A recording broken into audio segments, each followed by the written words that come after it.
DH Rawalpindi Islamabad की properties की transverse रुक चुकी हुई हैं। We will be giving you the reason in this video.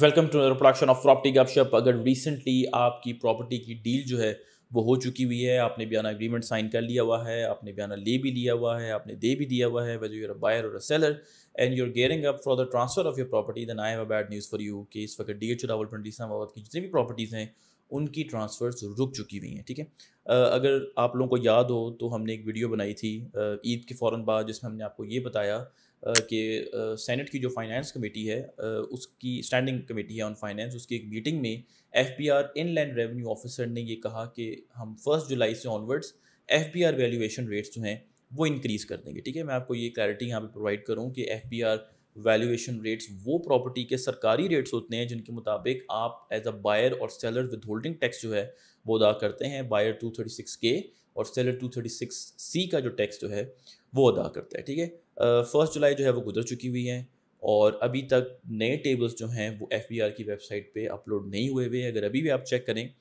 तो आपको सितंबर 2022 की डेट का SRO मिलता है, जिसमें सारे टेबल्स जो हैं वो लिखे हुए हैं। ठीक है, सो जब तक नया टेबल नहीं आता आपकी प्रॉपर्टी ट्रांसफ़र नहीं हो सकती। ठीक है, इसके साथ साथ ही अगर आप स्टैम्प ड्यूटी कैलकुलेट करने के लिए गवर्नमेंट ऑफ पंजाब की वेबसाइट पे जाते हैं तो उन्होंने एक नोटिस भी वहाँ पे लिखा हुआ है, स्क्रीन पे भी आपको डिस्प्ले भी हो रहा है।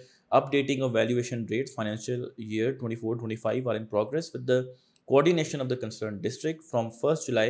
The date of some districts, the data of some district may not be available in the list which are in progress.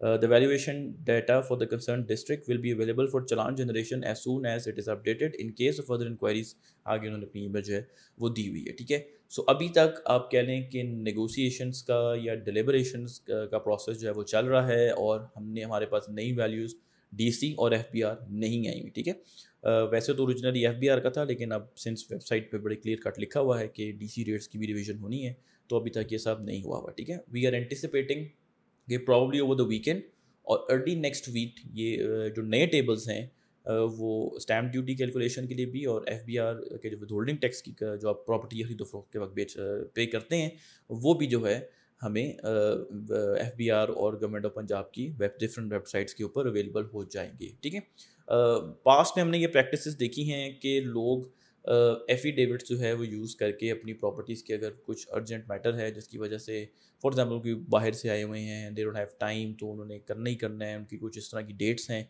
तो लोग एफिडेविट जो है वो यूज़ करके अपनी प्रॉपर्टी की ट्रांसफ़र्स करवा लेते थे। एफिडेविट बेसिकली उसमें ये लिखा होता था कि जो बायर हैं जो भी डिफरेंस आएगा, डेफिशिएंसी होगी between the tax paid and the new tax, वो बायर जो है वो पे करेंगे। अगर आप सेलर के साथ भी अंडरस्टैंडिंग बना लें कि जी मैं पे कर दूंगा, आप मुझे पे ऑफ कर दीजिएगा, जो आपकी एंड पे भी इंक्रीज जो है वो होगा, तो that can also be A case. लेकिन अभी तक हमारी नॉलेज में इवन DHA में एफिडेविट्स भी नहीं जो है वो इस्तेमाल हो रहे। वेट एंड सी की अप्रोच है। ठीक है, एक और भी बात मैं आपको यहाँ पे बताऊँ कि बेशक आपकी जो NDC है, नो डिमांड सर्टिफिकेट, जो जिसका मतलब ये होता है कि आपकी प्रॉपर्टी ट्रांसफ़र के लिए तैयार है, वो 30 जून से पहले की है, तब भी आपकी प्रॉपर्टी ट्रांसफ़र नहीं हो रही। ठीक है, आप टैक्स पे कर चुके हैं तब भी आपकी प्रॉपर्टी ट्रांसफ़र जो है वो नहीं हो रही। आपके पास इवन ट्रांसफ़र स्लिप भी आ गई थी लेकिन आपने ट्रांसफ़र नहीं कराई, तब भी आपकी प्रॉपर्टी जो है वो ट्रांसफ़र इस वक्त नहीं हो रही, क्योंकि जब ट्रांसफ़र जुलाई के महीने में है तो फिर आपने डेफिशिएंसी जो है वो पे करनी है। ठीक है, obviously the big question is this कि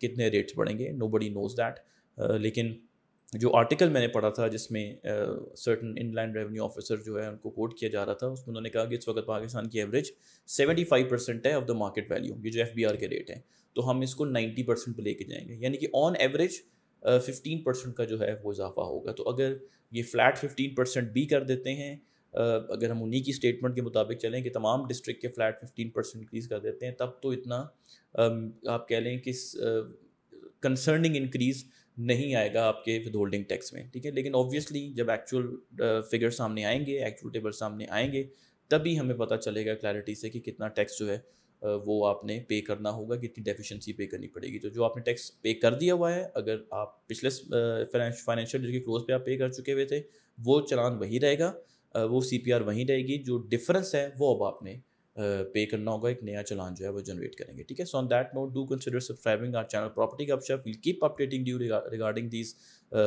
FBR rates. Thank you very much.